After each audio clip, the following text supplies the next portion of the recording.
Hey guys, start this video off. We're going to be finishing pulling the engine on the Audi to make room for the LQ4 that I got back here behind me. There's not a whole lot left to do on it. I just got to get that out. Once I pull it out of there, I can figure out what we need to start doing to modify on the car in order to get this to fit in nicely. Like I said before in the last video, I want the engine to sit behind the rad. I don't want it to be protruding it. I want it to look like it had a 4.2 in it, but it's an LS. So what I've done my searching online is I might need to take this false firewall out. And the rack sits directly under here, so depending on how far the rack sits and how nicely the engine sits in here will determine how much work I need to do to the car itself in order to get this to fit in nicely. So let's get to it.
There it is, all pulled out, tranny and all. I really want to hang on to this thing. I want to do something cool with it. I don't know what yet. Hopefully I can find the space to put it in the corner or something. Maybe in the future I'll throw it in something really neat. Try to find something that hasn't been done before. It also, there's just like a center differential in here. And I did have this thing rear wheel drive at one point. So with that center diff locked, I can take the front axles out and just run the rear, or vice versa. So if I want to put this like a rear mount engine or something like that, I can leave the back disconnected and just put the front shafts in, and it's just engine and it's all right there. So I can put it on the back of, who knows, maybe a go-kart or something. I don't know. We'll see how things go and what kind of ideas I come up with. So it seems like I have a good amount of room to work with. It does need some attention. I gotta clean it all up and cut the exhaust, remove the axles. This is what I was talking about here with this firewall. So I know this part here is just thin sheet metal, which doesn't really do anything, just protects the battery and all this other stuff. But I want to move the battery to the back. I want to get rid of this, but this here seems like some kind of like reinforcement because it runs off the struts and it is kind of thick. The thing I was thinking was if I can cut this back to the rack, it frees up probably like 4 or 5 inches of room I could have there. But if I can remove this and weld something in to re-support those strut towers, then I think it should be okay.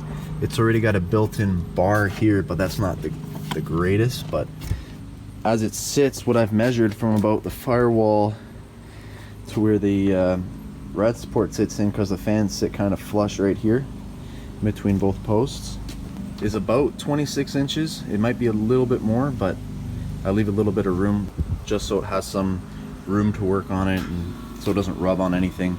If we look at the LQ4 or the LS, whatever it is here, if you start from the back of the bell housing, or sorry, where the back of the block is, where the bell housing bolts to, we come up, 26 is right about there.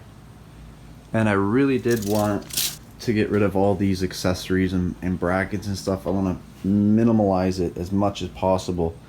So what I wanted to do is get rid of the water pump and put an electric one, and maybe get some adapters, like a adapter block that for the water pump where it bolts on for an AN fitting, and put a remote mounted water pump in there. That would save me a ton of room because it's just a 90 basically. It'd probably be 2-3 inches out. That would save a lot of room. So the water pump's taken care of.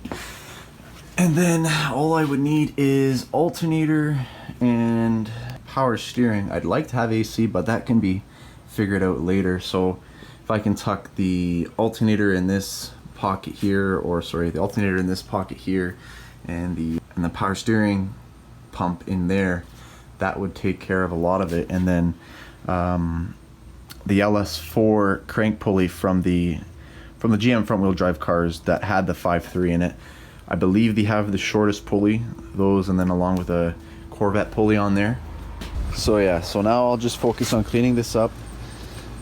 Be a good time to take a look at what's going on with the rack here, because you can see all this oil's leaking. It's been like that for a while now, so I'll address that.